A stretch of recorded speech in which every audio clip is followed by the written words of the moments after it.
afternoon to all of you people out there in this great world of ours.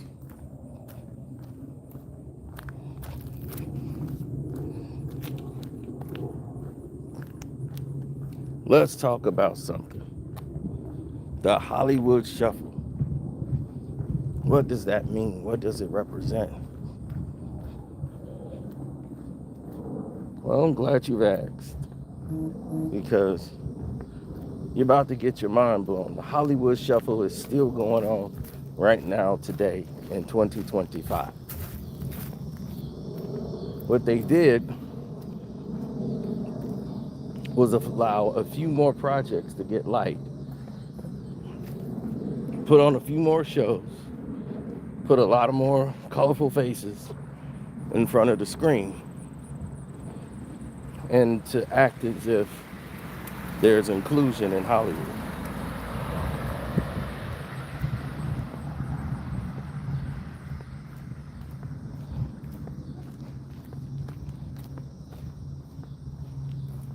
Yep, they wanted to act as if there was inclusion in Hollywood. I'm going to reveal some secrets Hollywood's not going to be happy with. Whatever. I'm quite sure they don't care at this point, because they're doing it anyway. So y'all don't mind if I share it to y'all, right? Since they're doing I don't care anyway. So let's get to it. Who all remembers a movie called Forrest Gump? Robert Zemeckis, right? Back to the Future. Robert Zemeckis. Now,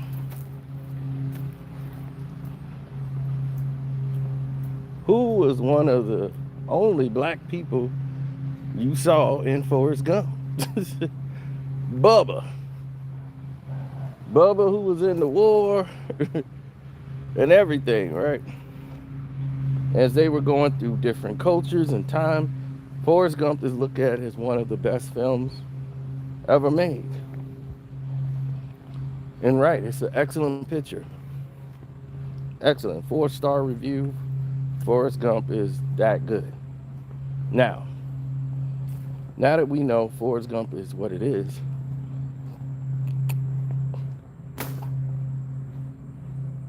what else don't we know that we need to know?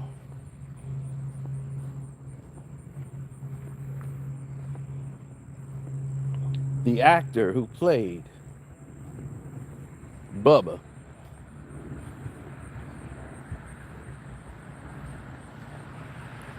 his name is Michael T. or Michael T. Well, everybody call him Michael T. But his name is spelled like Michael T. Williamson.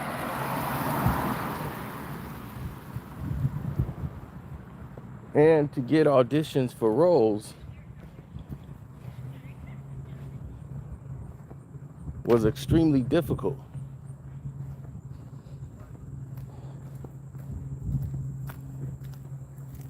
The first thing I've ever seen him in that I could recall was Wildcats with Goldie Hawn, who played the quarterback, Bird.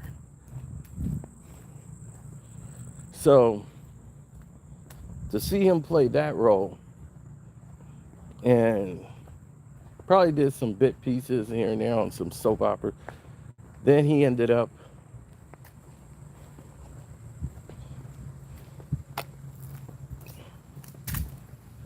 getting the role of Forrest Gump, was where people seen him next on a big stage. The truth of the matter is, they had an audition for Bubba. He wasn't even taking it. He was training actors at this time. So he sent 2 of his proteges in there to approach the role. They rehearsed on what they wanted to do for the role with him. And they was like, nah, I think I'm gonna do it this way. And he said, all right, well, okay, go ahead and see how it goes for you. They went to audition. Both of them, same thing. They wanted to do it their own way. They was like, yeah, but I got this thing I want to try. I want to kind of do it my way. And he said, all right, well, go ahead. And he's like, well, you know what? I'm an OG. They just sent them in there and they didn't get a call back. So let me go, being an OG, let me go in and audition. So Michael T goes in, audition for the role, right? And they don't even contact him. And he was like, wow, he can't even get an audition. They was like, I'm sorry, we don't know who you are. And it was like, whoa, you don't know who I am. But I just sent two of my students that I trained went in there and got auditions. And I can't because you don't know me? So he called his agent. He called, I think it's Harry Abrams. So he called Harry and said, Harry, if I can't get an audition,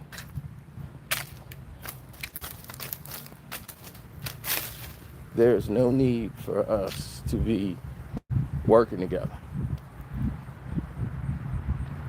Harry calls up there and says, my client is threatening to leave the company.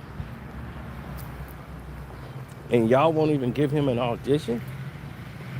So Harry pulled his, like, look, I'm taking all my clients away from your movie. How dare you not give this man an audition? You know, Harry is livid. So they said, okay, they'll see you Saturday. All right, and they sent some assistant director. And so he gets a call from somebody in the office who know him and was like, listen, they don't care. They're doing, you know, don't get your hopes up. So they was like, so if you're going to go in there, they already are not interested really in seeing you.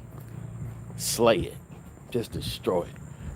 So he was like, all right. They meet him at some like building, right? And back then, it was no digital. Everything was VHS. They didn't even know his name. And he was like, man, you don't even know my name? She was like, I'm sorry. I'm sorry, I don't. So it was a female there who's an assistant director. So she didn't even have a tape recorder to record his audition. Not one tape. She didn't have one tape to record his audition. So they had to go into another locker room where a janitor had to let him in. He had the keys. It was so horrible the way this was done. So the janitor lets him into this room, and the lady they was like, oh, you got a VHS camera so we could record this? And the lady said, yeah, I do. I actually do at this point. So they borrowed the tape from her. She had a VHS recorder. They was in an old school or whatever. So they come for this audition for Bubba. And they said, well, your audition tape, it went over, it was quite well. They was like, have you ever met Tom Hanks before? He's like, Tommy? It's like, yes. He's like, but I don't know him. I've never worked with him. But I worked with his wife, Rita. Rita knows me, so I have a relationship with Rita. But Tommy? Like, yeah. So they were like, oh my God, he actually knows Tom Hanks. So the whole time, they're trying to tell them, we don't know you. Like, who are you type of stuff.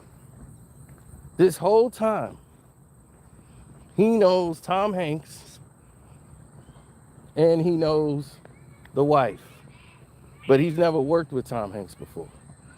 So they sat him down with Tom Hanks. He slayed the audition. So they're sitting at a table read, going back and forth. Him being Bubba, the way he's playing it, and the way Tom Hanks is playing Forrest Gump, and Tom Hanks is kicking him under the table like, like you're killing it. Like, man, this is gonna go. He knew that was gonna be the biggest hit of the movie. It's him and Bubba. He was like, man, when they see you and Bubba, he was so excited. He got the part right there on the spot.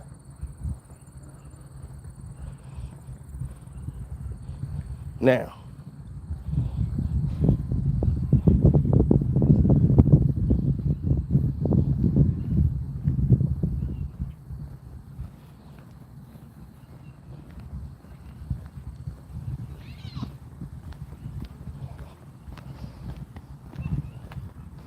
oh yeah, they got like 6 to 7 different types over there.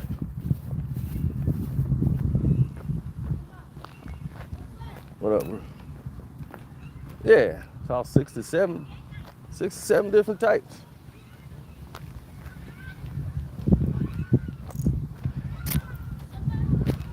So Michael T got it straight like that.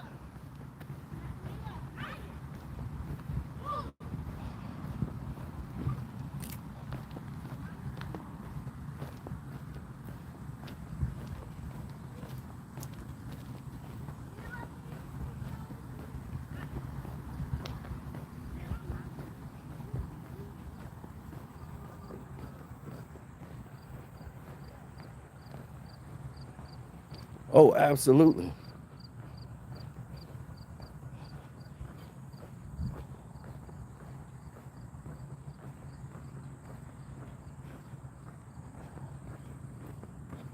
Hey, Lisa.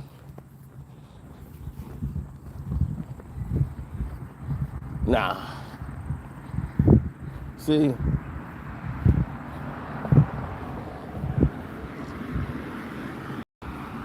the inside track of that is that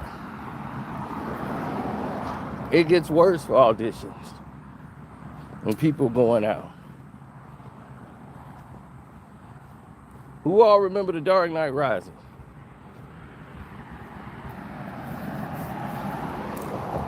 One of my favorite directors. Christopher Nolan is making this film. And they saying they're gonna add Dark Knight Rises coming up. They putting Bane in the movie. It's gonna be the biggest anticipated movie of the year. They're having auditions for Catwoman. So the requirements was they're looking for someone pretty short, but not too short. About 5'5", 5'6" tops. Athletic. Slim build. There was no depiction about race, color, anything. Right? None of that's mentioned for the role of Catwoman.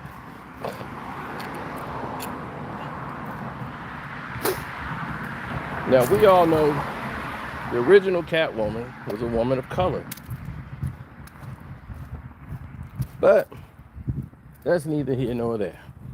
Eartha Kitt made it her own.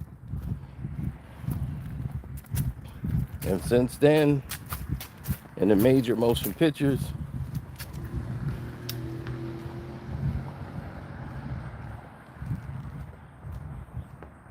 Catwoman was supposed to be just that.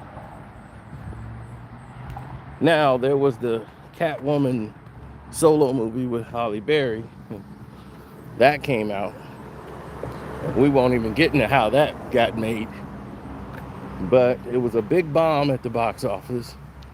Won one of the worst movies ever made award. So Christopher Nolan mindset is he didn't want another black person to play Catwoman under his watch. In his mindset, based on the failures of that singular Catwoman, they didn't want anyone to have any connection between the two. Which, this is Christopher Nolan. It would be a much better written script, one, and better executed script, two.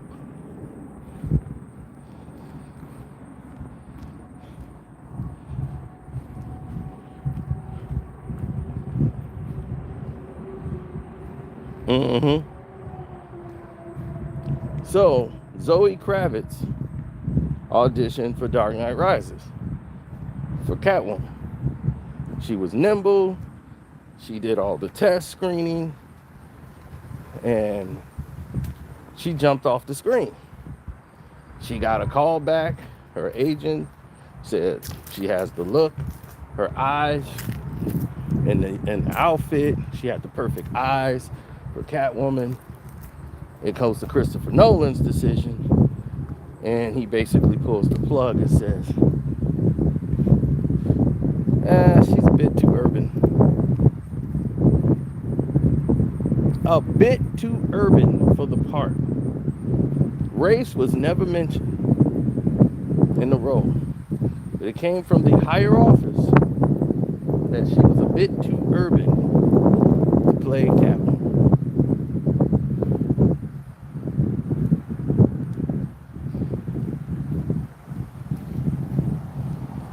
So they had a big actress who's not athletic, had great eyes, was taller in stature, but had good eyes, and was much bigger known actress than Anne Hathaway. And it was something she's never done in her life, is play anything physical. She's normally in romantic comedies. And they was like, well, there's no way they can turn her down. She's an A-list star. So right away, Anne Hathaway is Catwoman. But the people fought for her so much, she ended up being Catwoman in the new Batman series with Robert Pattinson, which is titled The Batman, where people say that Batman was better than Dark Knight Rises. I'll let you guys make the deflections of which was the better movie, but damn, was that Batman movie good.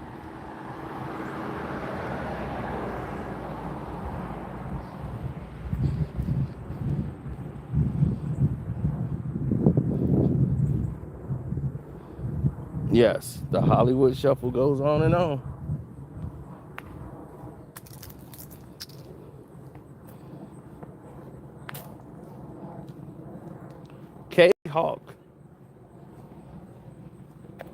Kaylee Hawk is a black actress. You saw the movie 50 Shades of Black. She was in that movie playing the love interest in that movie. One of her first big movies was Couples Retreat. And she had to go to Margie Haber's audition classes. I mean, her studio for, training when she's taking her acting classes. She had to learn that because she was losing out on movie roles. Every time she would audition for a role, she would lose to somebody who had a little bit more experience than her.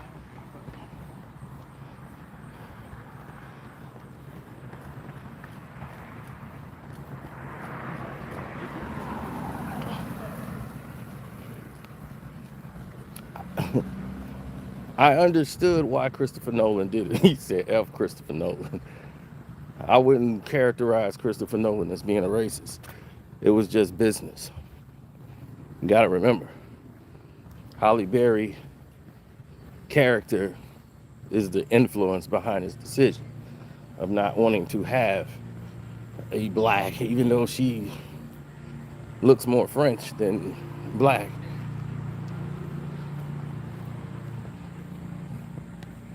Zoe Kravitz was 100%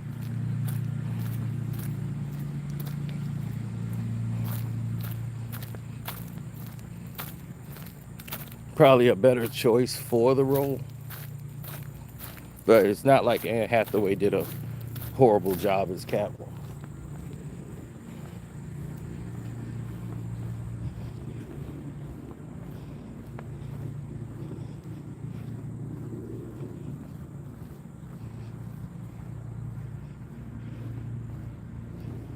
Now,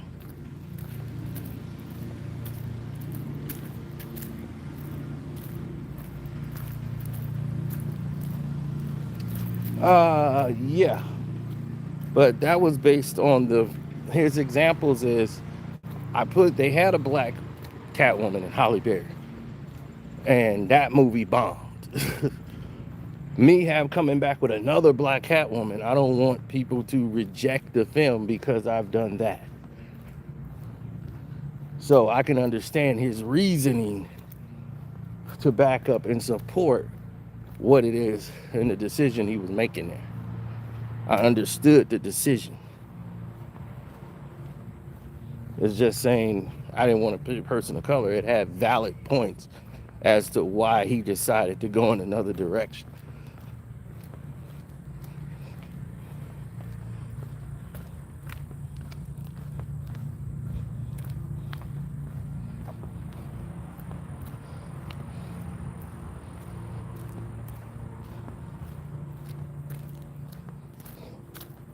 Now,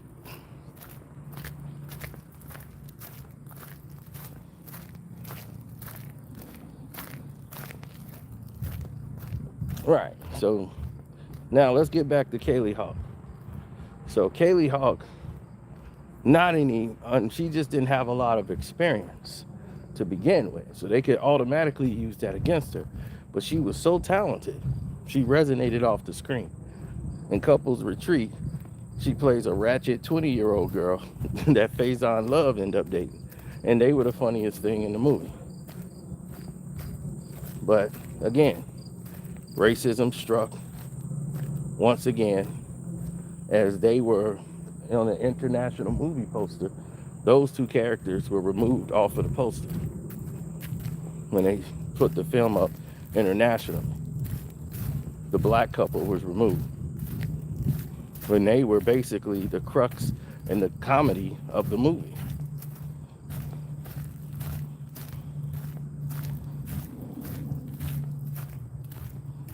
But before she got that role, she would audition for stuff and miss out. And it's not this person's fault that they got the role, but they would always choose this one actress if she was up for the part, no matter what. Zoe Saldana, or Solana.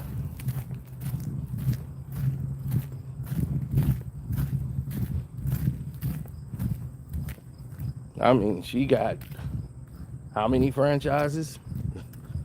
I can't even count. She's in some of the biggest movies in the world. She got Avatar. She got Star Trek. They were doing Star Trek auditions. She auditioned for that. For Laura. She didn't get it. Zoe Saldana said, oh, well, she's got more experience. Boom. Guardians of the Galaxy. Trilogy. So she stayed at the bank.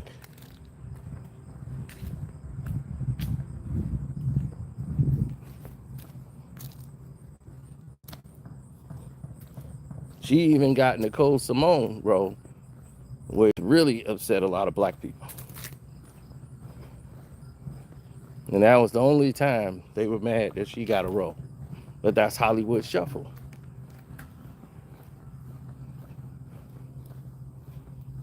They act like there's only 5 actors in the world, when there's many talented, quality actors and actresses. Plenty of talent. They just haven't gotten the push. Might be the studio or what have you. It's different combinations of things.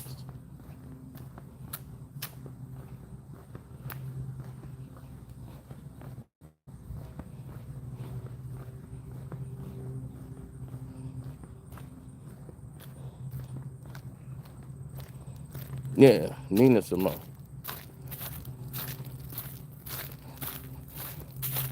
So those were two prime examples. She was like, why am I missing out? So she transferred acting schools.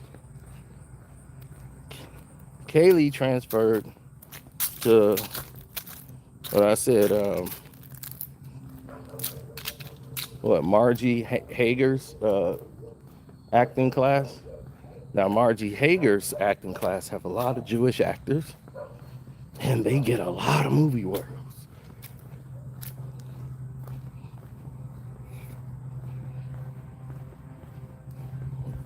So once she switched to that acting class and started going there, within 3-4 months, she got couples retreat. Just like that. She said, I got the perfect girl for you. Here you go. She did her audition a couple times, and she got the part.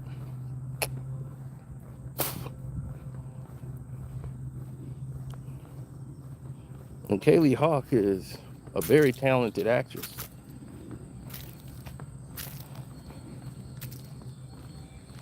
And she was so believable in that role. You would have swore up and down she was a ratchet girl from the hood. She played a ratchet chick. So I was like, man, that ratchet chick there.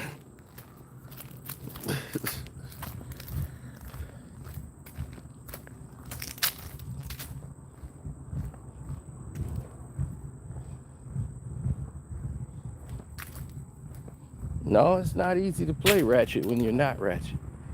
So if you met Kelly Hawk, you'd be like, that was you? I thought they just grabbed a ratchet chick from the hood. Because you nailed that role.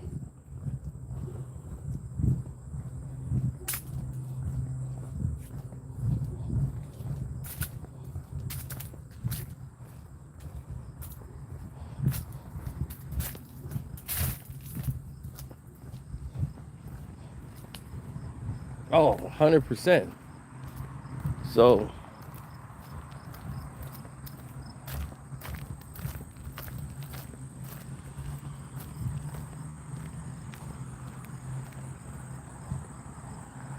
Viola Davis went and read for a role that she was perfect for. The year is 1997. She read for this role. It was perfect.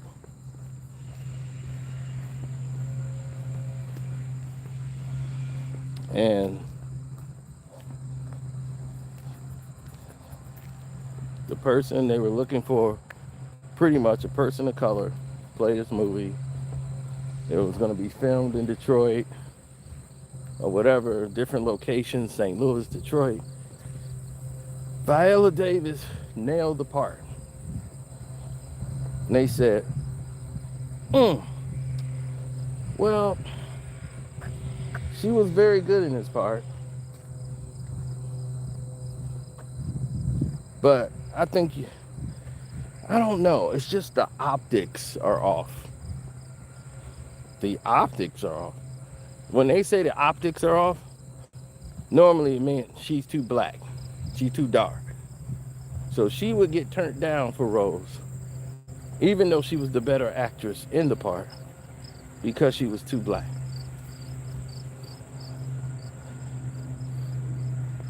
A movie that's being filmed in Detroit. Viola Davis is the most blackest woman they ever seen. It's ridiculous.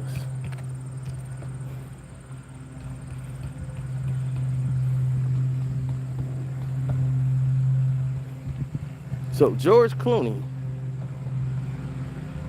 who was a hired talent to be an actor onto the room, he actually had say over cast.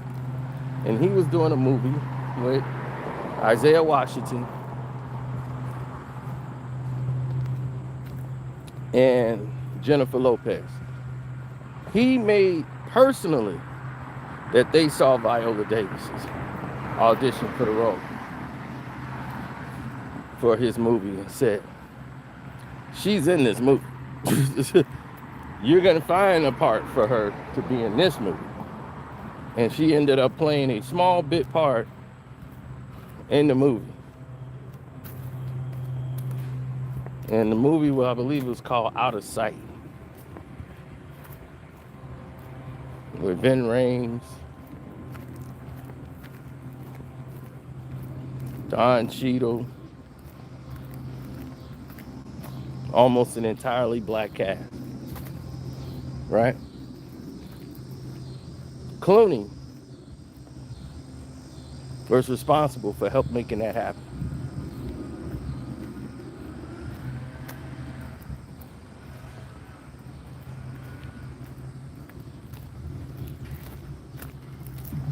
Isaiah Washington is one of the greatest actors you've probably ever seen in your life.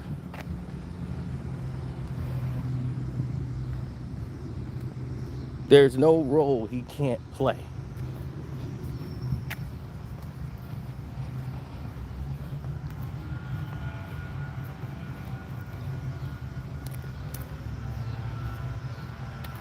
You put him in a starring role, he'll destroy it. Put him in a supporting role, he'll own it. He'll steal the spotlight from you.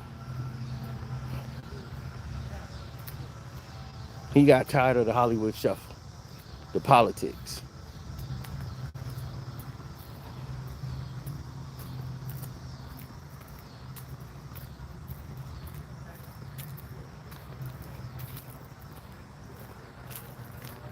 One actor who was commonly known from Coming to America,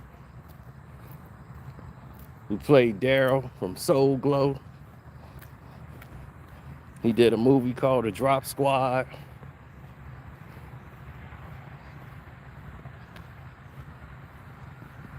And he ended up on a show called Grey's Anatomy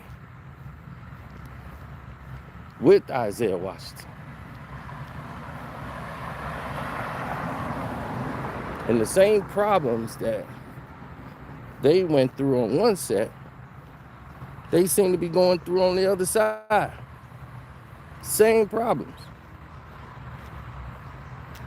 Yep, Eric LaSalle. Now, Isaiah Washington went through his situation on the set, and he was gone. Then you flip the script, and the same thing happens all over again with a whole nother person. Now, make that make sense.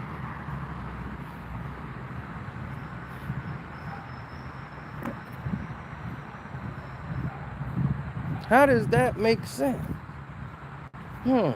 It don't. All of a sudden, they're trying to make him get rid of his black wife and keep sticking white women in front of him. And once he's like, that don't even make sense for my character to do this.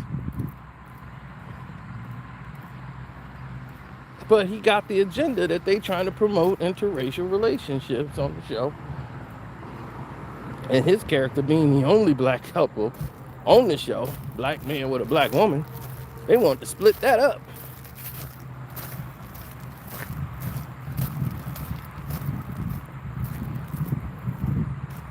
And he says, no, I'm out. They was like, you won't work again.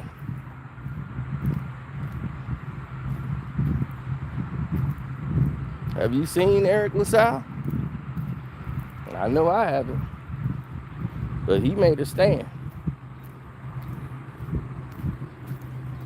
Everybody that makes a stand in this Hollywood game, they get exploited.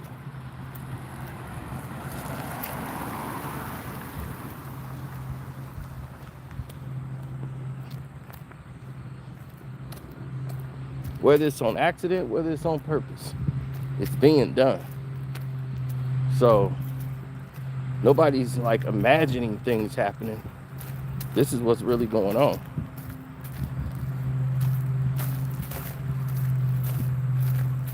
No, Out of Sight didn't do that. I mean, I'm entertained by it. I watch it all the time. But as an overall movie, It's all over the place.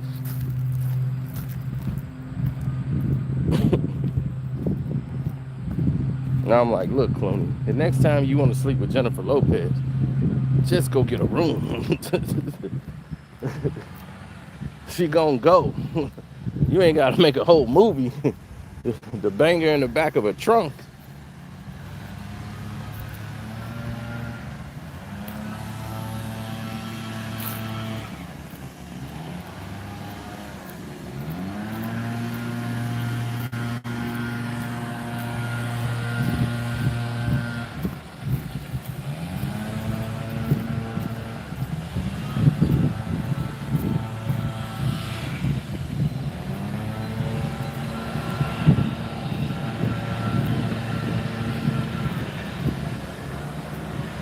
Well, when you're miserable, you're miserable. Now, you have a lot of people who talk about misery, right? Like it's this passage that happens, and it just appears out of nowhere.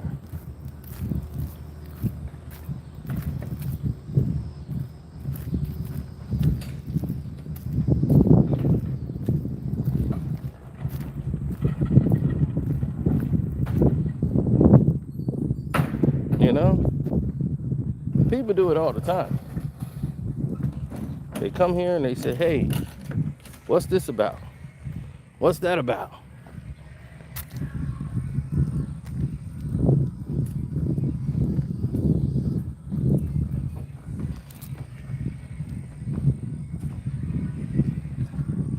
I know. You see all these black characters in a movie, you think it's a black movie. It's a movie brothers made. No, there's white people that got to check off on it in order for the movie to be made. So they sit in the back and they cut the checks.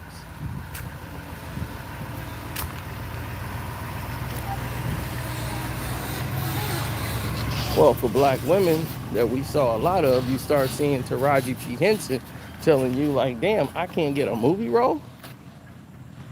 And if I do, they lowball me so bad that it's like, well, damn, I might as well not do the movie. How am I getting paid on television more than when I'm getting offered it on movie? That just only makes sense.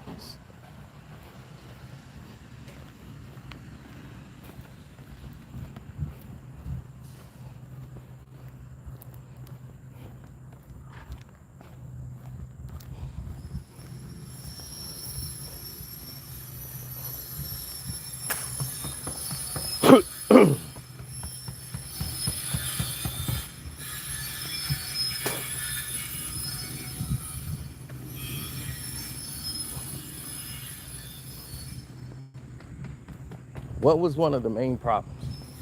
One of the main problems was clear.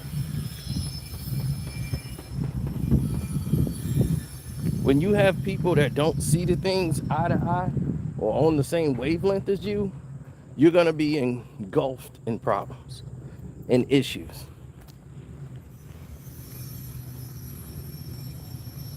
%.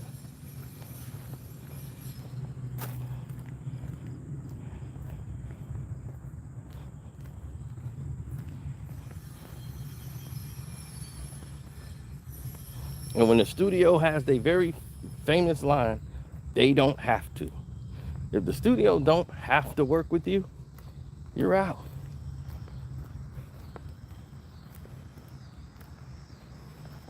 One black actor who was auditioning for roles, he was coming up, he was doing his thing, and this big time executive, a firm came to represent him, agency. And they said, hey, we thinking that we saw you, want to acquire you. He was like, man, I want to work with you and everything, but I want this guy here to remain my manager. This guy got me the auditions. He fought for me. This guy stayed outside the director's house for 2 days till he came home. Stayed out in front of his house so he could see him coming in. Give him my audition tape and said, that's your guy.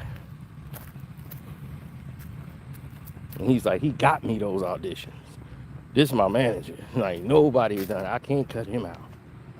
He says, so you don't want our firm? Because he's like, well, we kind of do his job for you. So whatever other role you want to give him, you can. But we work with our guys. And he says, well, he understands things that you probably wouldn't understand, is that he understands the culture of the roles, that my character is going to be what's good for me, that I know I'm going to be really good in. Like, he knows me. So he says, well, he could be your advisor if you want to pay him. So, but he was like, this is the way it's going to have to happen.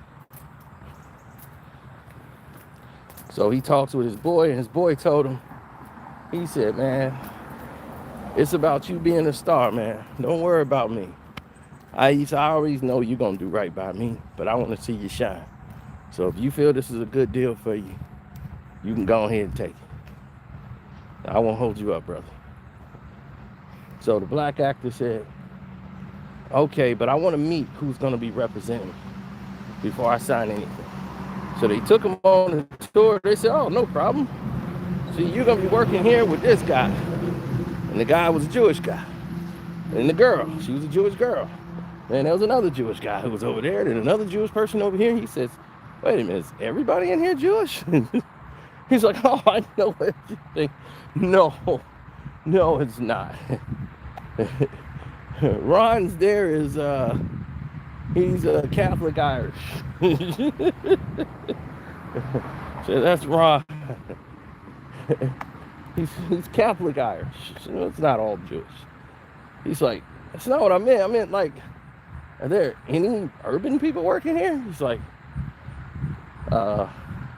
we have Sadie.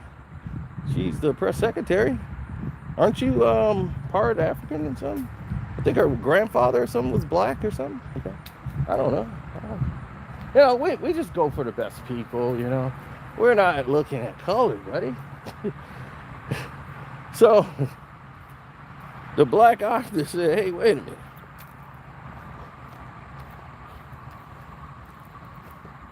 You want me to sign up for whatever project you're doing, and then once I sign up, I still don't know what's going on, and then on top of it,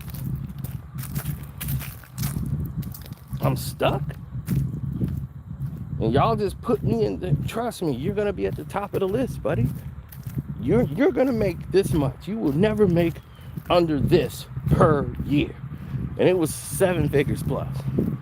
He would never make under that, guaranteed, just by signing the deal.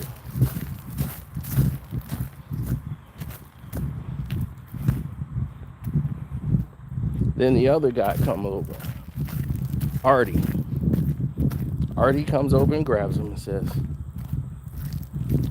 I know what you're trying to say, and I know what you mean, but this is the dark part of Hollywood you don't understand. It's the unspoken part. Unless you're connected to someone Jewish in this industry, no one's going to take you seriously. That's just the truth.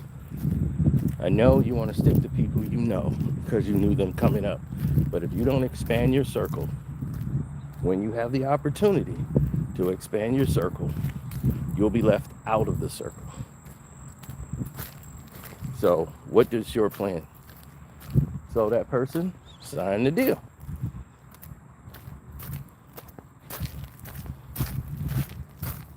Then he looks up on the wall, he sees all these stars.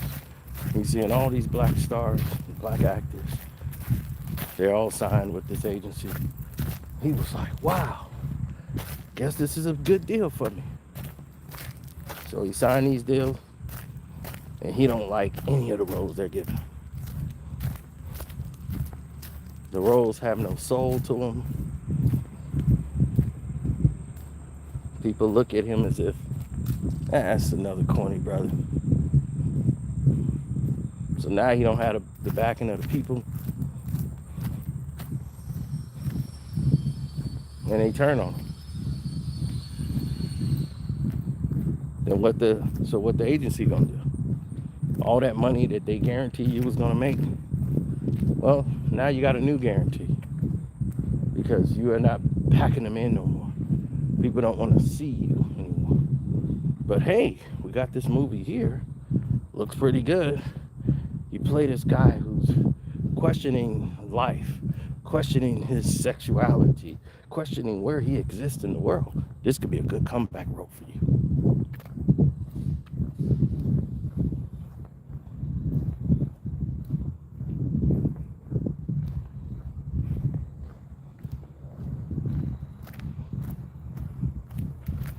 Now,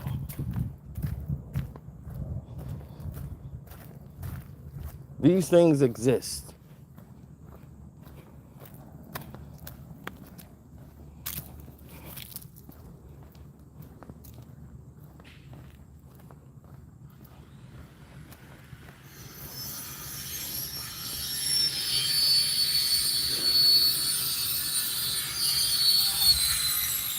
They said in a lot of different instances, without actually saying the words, that, hey, maybe this isn't for everybody.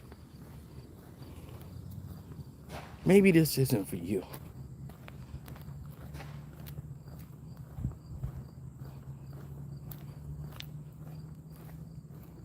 A guy with a Harvard graduate decided not to go into the field of medicine. His mother's a doctor. Black guy. Black parents put him through Harvard. He graduated with honors from Harvard. And they were like, why do you want to be an actor? And he says, this is what I wanted to do.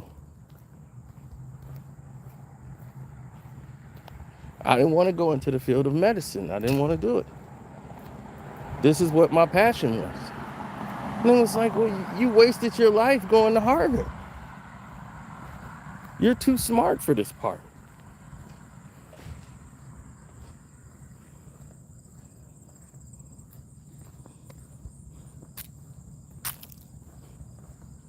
That actor is Hill Harper. He played in In Too Deep, when he had the blonde hair. He wanted to show he could play that kind of role. He got bit parts on TV shows, and they wouldn't put him in a major movie because he was too smart.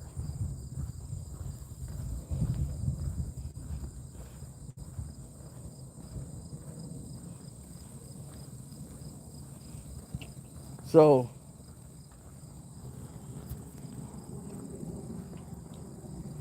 they were like, man, you nailed the part. You're just too damn smart.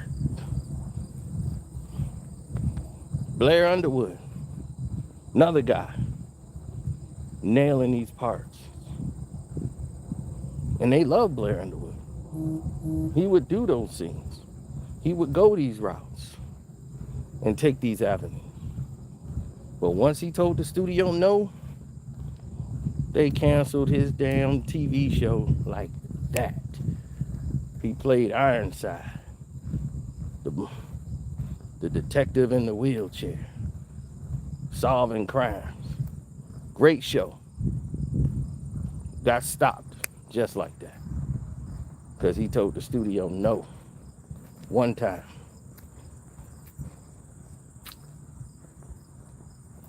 You ain't see Blair Underwood in almost anything ever since.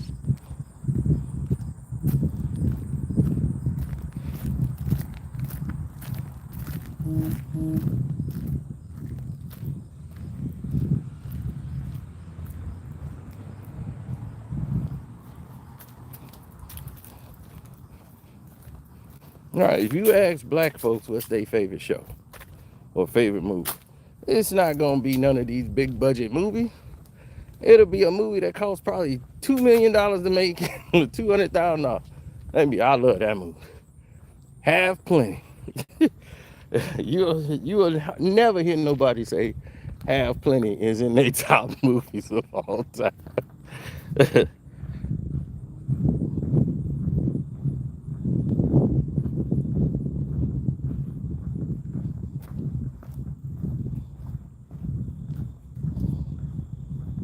Yes, but it would surprise you how many leading men are short. Like Tom Cruise is 5'5". A lot of people think Tom Cruise is this super tall man, and he isn't. He's only like 5'5".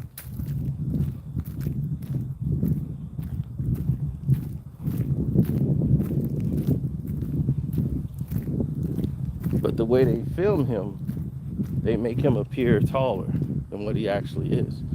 That's the trick of Hollywood. So if they could do that for Tom Cruise, who's 5'5", why they can't do it for anybody else? Michael J. Fox is 5'4".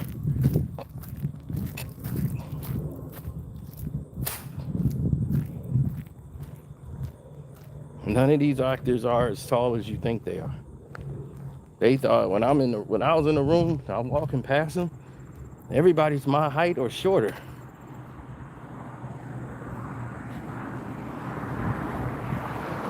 Some of the taller actors, they're not really superstars. They looked at as stiffs.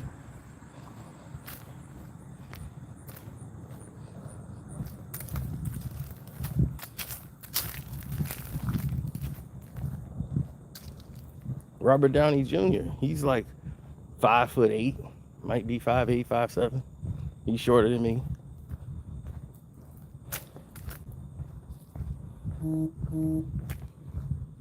Chris Evans is like 6 feet.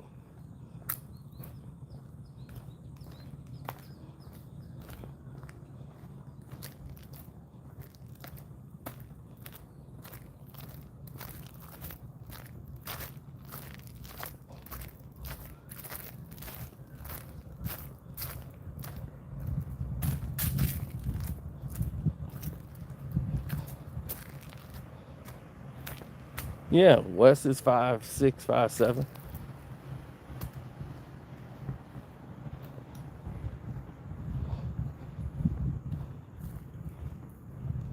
Been around a lot of entertainers in this game, and a lot of them are not as tall as me. And I thought for sure they was giants.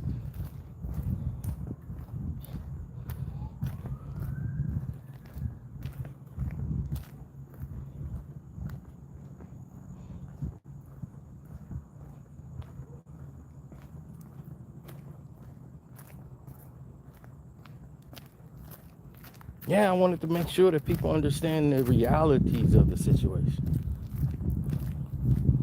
There's too much lying going on. Everybody the Lion King around here. So the Hollywood shuffle is still going on to this day. Because now they pick the type of roles that they're gonna finance. Because unless you can finance your own movie, you're not gonna get it. They let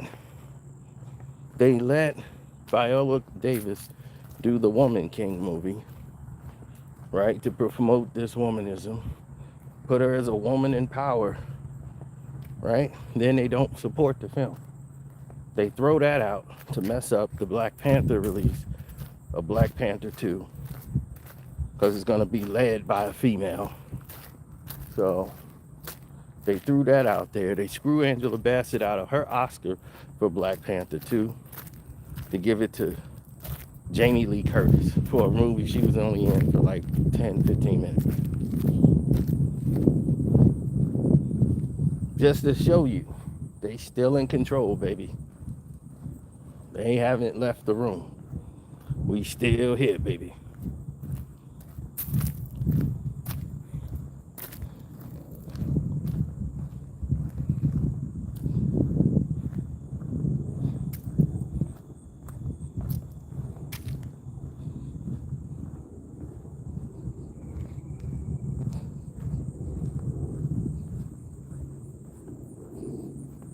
Football guru, oh my God. You might mean college football guru. I'm not trusting any of your picks. Football guru.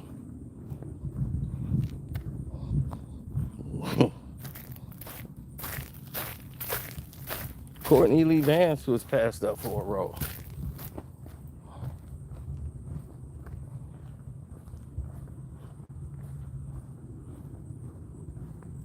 I mean, they were passed up for roles that were written for them, and they couldn't get it.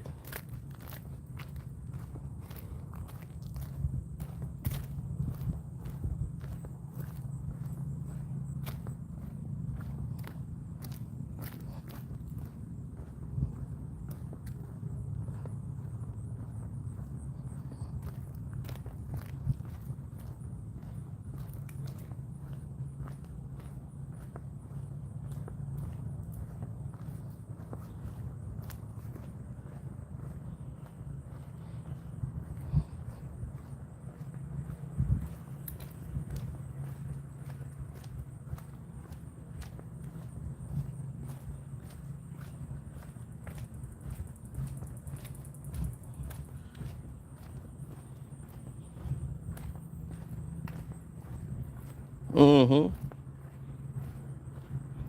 What's her name? Vivica Fox was able to spin things into her favor until they didn't need her anymore. She thought by sleeping with the director, giving him what he wanted, that was gonna get her through the door. It got her on the movie. She got her career turned around. Then she went left. Well, the director's a sleazebag. Makes great movies, but he's a sleazebag. But he likes sleeping with the talent, which is a bad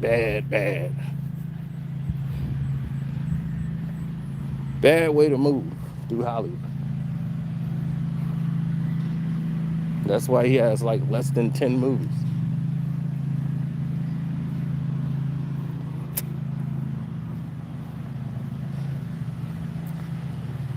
Pam Grier, Vivica Fox, Uma Thurman, list goes on and on. Imogene Poots.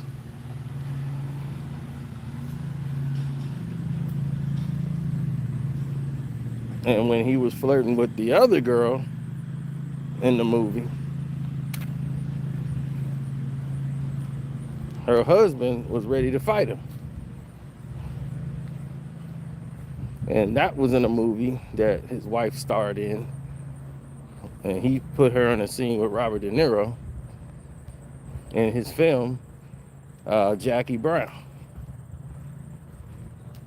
She's the one that's doing that, my baby love, doing the Supremes dancing.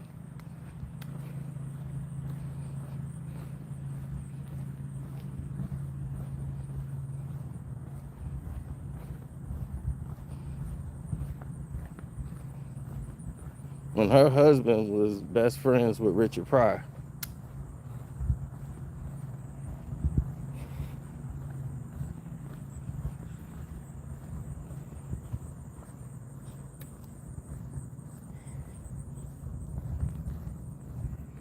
So that black woman was like, the director keeps trying to get up with me and doing all this, and she was like, just don't say nothing. Don't snap. Don't do anything. I don't want to get fired. But he kept trying to make alone time with him and her and getting grabby in Philly and all this stuff. And the husband was like, look, this dude is doing way too much.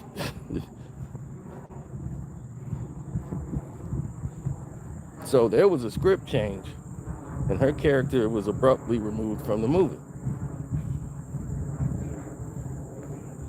And she was one of the girls that was involved in the Ordell Roby situation. So they changed the script a little bit and just cut her character completely out the movie and added that she took money from Ordell and just left town.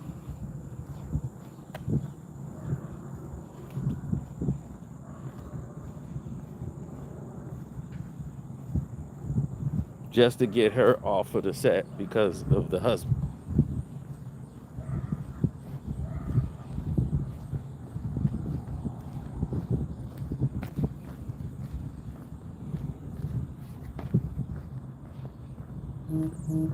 He said Hattie Winston. Yep. A lot of this don't know. A lot of people don't know what took place there. That's right. Go Cubs, go. Go Cubs, go.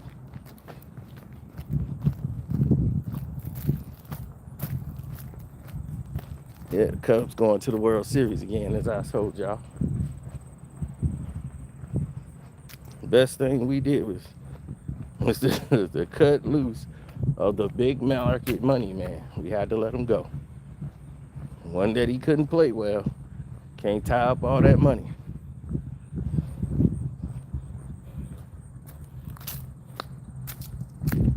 Clinton Powell interview. I've seen him interview before.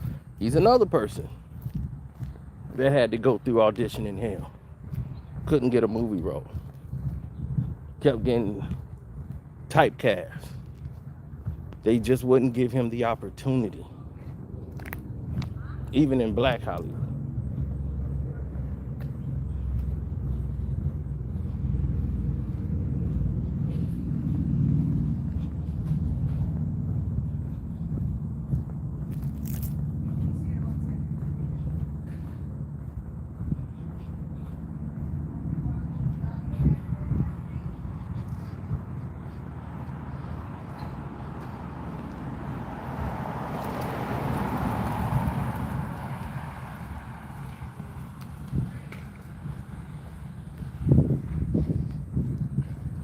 There's always going to be so much going on. And the reason there's going to be so much going on is because there's very little being done around the globe.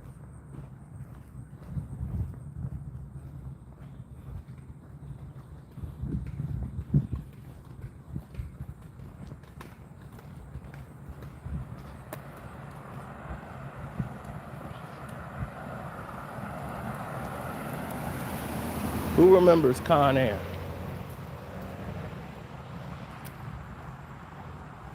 Right. So the movie Con Air comes around. Now Con Air, it was all of these different people that was supposed to do this movie. So Wesley Snipes wanted to produce it because he said, I just did Passenger 57. I'm not going to do another plane movie. Then I did Drop Zone, where I'm jumping out of a plane. I'm not doing no more plane movies. So Wes is like, but I'll tell you what, I'll produce it. I can get the actors in there and I can produce it.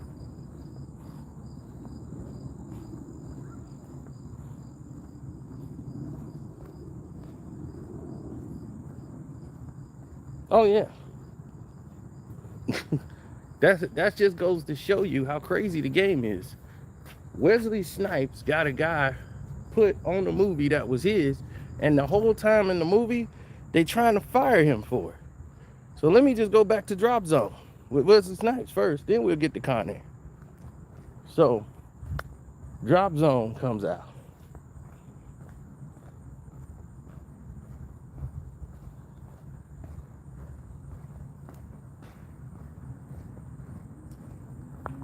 Yeah, Drop Zone comes out, right?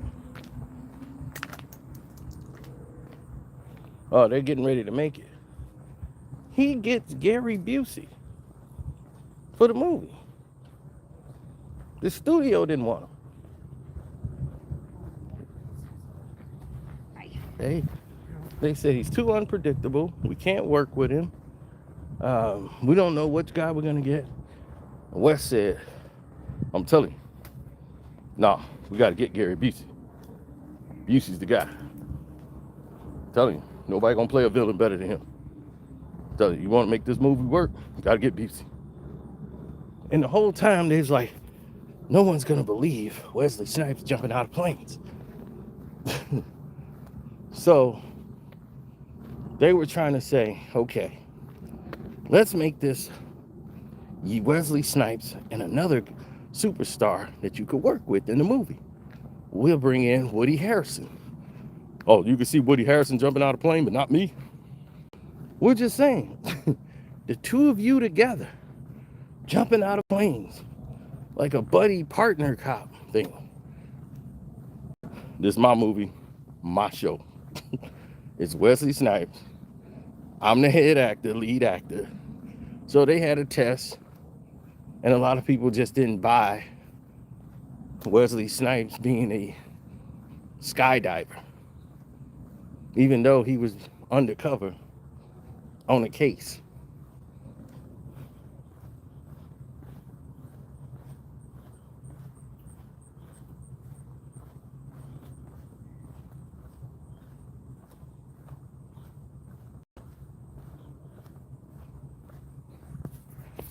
Fool, who you see fat? Do I look fat? It's because I'm wearing a big oversized Galactus shirt. The shirt is big, homie. Only thing big on me is my muscles.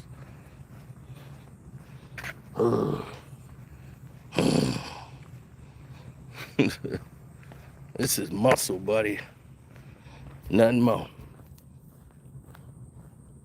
Don't let the camera fool you. I will fuck you up.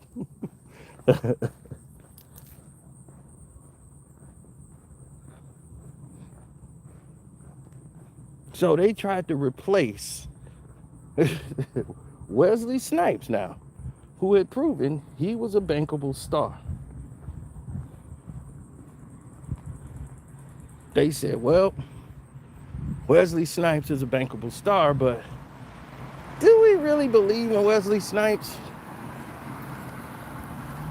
I don't know. So they were trying to find a studio to fire him so they can get another guy in there to take the role. They was like, this would be great with a Tom Cruise or a Val Kilmer. They would really resonate in this role. No one's gonna believe Wesley Snipes, but he's determined to be the star of this movie.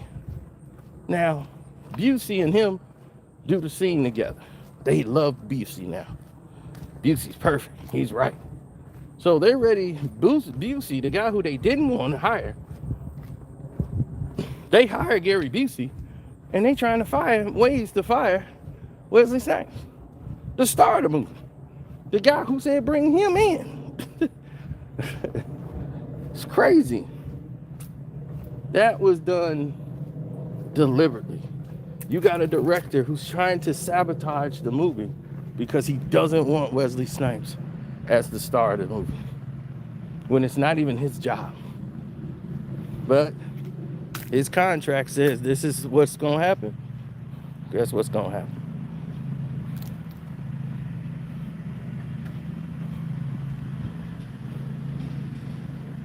So Con Air, right? The best side characters you could ever have in a movie. You got John Malkovich as the bad guy. Wesley Snipes was supposed to do Con Air. That didn't happen. Nicolas Cage, who basically did romantic comedies, is now finna be an action star. It was never supposed to go to Nicolas Cage. But now Nicolas Cage is finna be this breakout action star in the movie Con Air. Con Air was written and rewritten so many times and went so many different ways.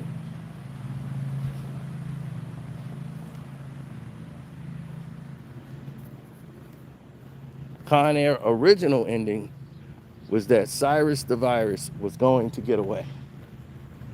In the end, they were going to find out Cyrus escaped. And people were upset about that. They was upset about the scene with the woman about to be R-worded and was handcuffed, and he saved her and stopped it.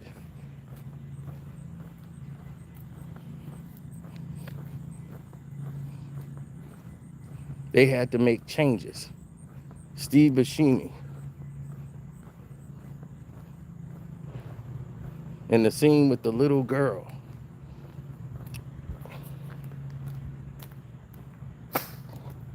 they had to go back and add context to show that he did not harm the little girl. Because you don't know. You saw this man sit with the little girl, and then they didn't show anything else. And they were like, oh my God. He had like blood on him, like he had took the little girl out. But he kept singing the song. He got the whole world in his hands. So the audience, test audience, did not like the fact Steve Buscemi took out the little girl. So they had to show that he let the little girl live. A lot of changes was made to Con Air. Lots of changes.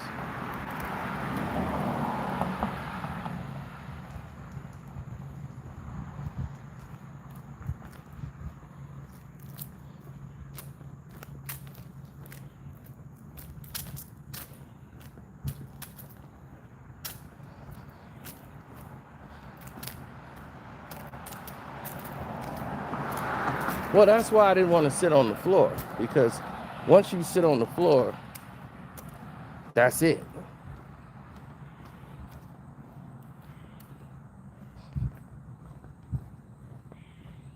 Yeah, I know. Tell me about it.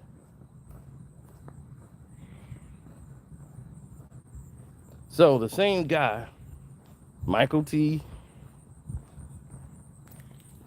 Washington, the one who had to go through the crazy audition for the very beginning when we started this an hour ago, we were talking about Forrest Gump and the ridiculousness he had to go through just for an audition.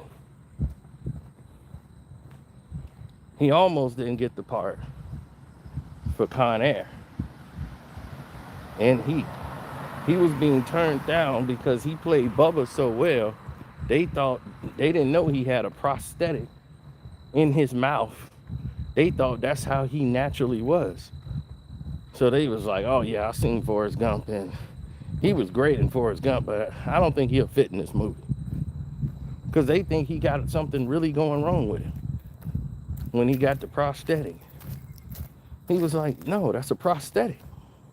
It's like, I'm an actor, man. It's like, what are you talking about? Like, you didn't see my stills or headshots or anything. You just looked at Forrest Gump and made a decision. So he almost missed Con Air in the movie Heat. All based on this analogy.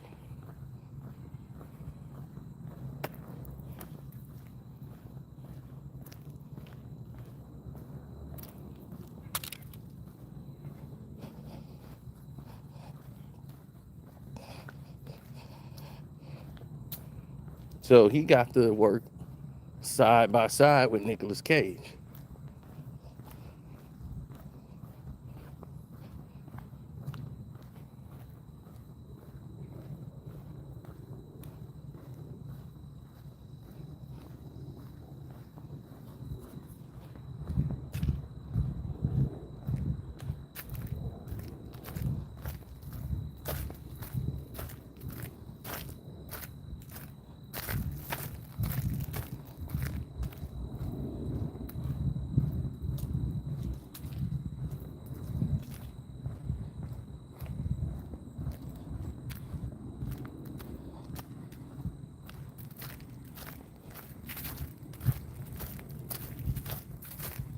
Oh yeah, because of Die Hard. You know, Die Hard is another happy accident. They wanted nothing to do.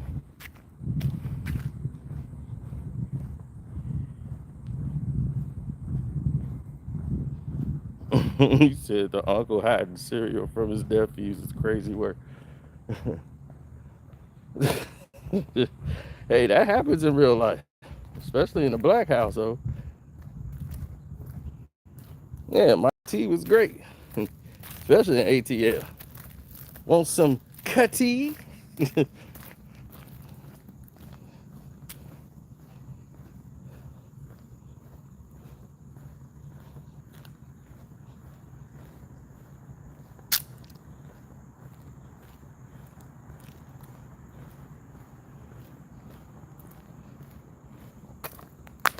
Yeah, he didn't get those roles until people could see what it is that he could actually do. And they was like, man, this guy could really act. He's good. Well, why are we keeping him out the circle? He's worked with everyone. He's not trouble. He trains actors. Like, what are we doing wrong here?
Mm-hmm.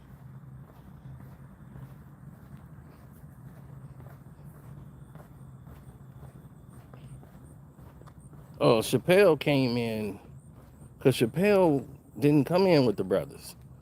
See, that's what people don't know. He came in with the white boys. Chappelle wasn't hanging out with the black comics like that. He's rolling around with the white boy crews from San Francisco.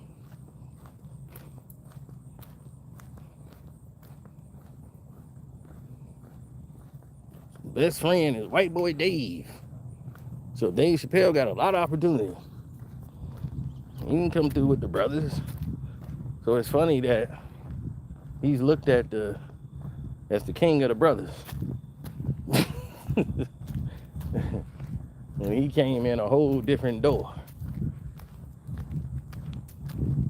He kept his essence, but he came through the door predominantly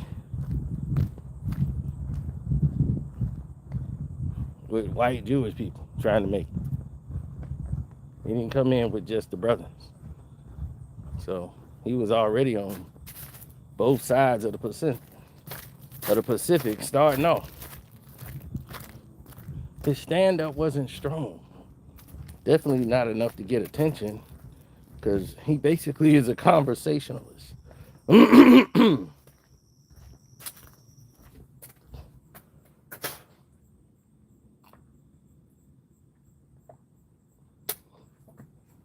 Dave's a smart guy who plays ignorant. And on top of that,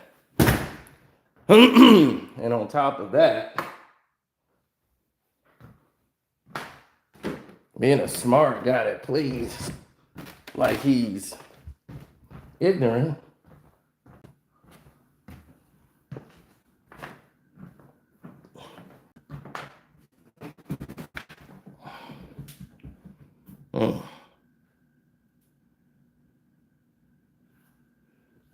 and I saw his stand-up, I was like, most people, these jokes are going over their heads. They're not getting Dave Chappelle's comedy because it's not direct comedy. You know, the setup is like 20 minutes long. You know, and the punchline, it's a bunch of punchlines in it before he lands the plane. And by the time he lands that plane, you forgot where it started. And now it's like, I get what he's saying because I could visualize everything Dave was saying on stage in my head.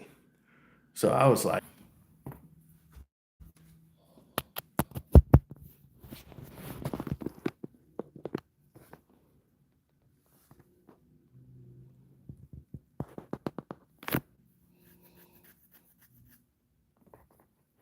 so what part y'all got stuck on?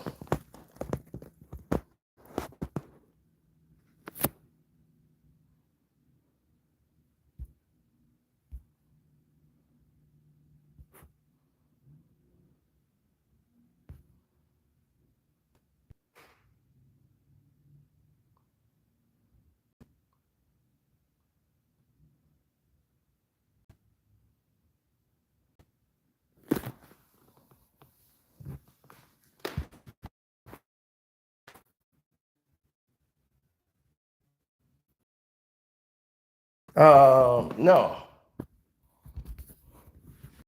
So Dave's stand-up Killing Me Softly comes out, right? HBO gave him a special, and I was like, how did he get a special? And next thing you know, when it comes out, everybody sees it, and they were like, eh, nah, that was all right. It was so-so. And a lot of people didn't get it. I got some jokes, and I was like, man, I told you, this dude would be better for sketch comedy, something like In Living Color. And next thing you know, the Chappelle show comes out with all the sketch comedy with Dave Chappelle, and it works.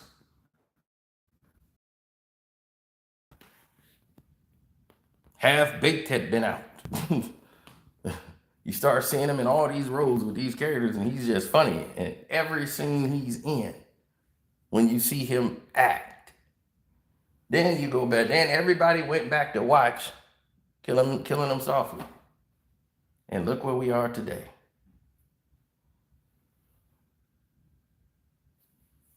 So,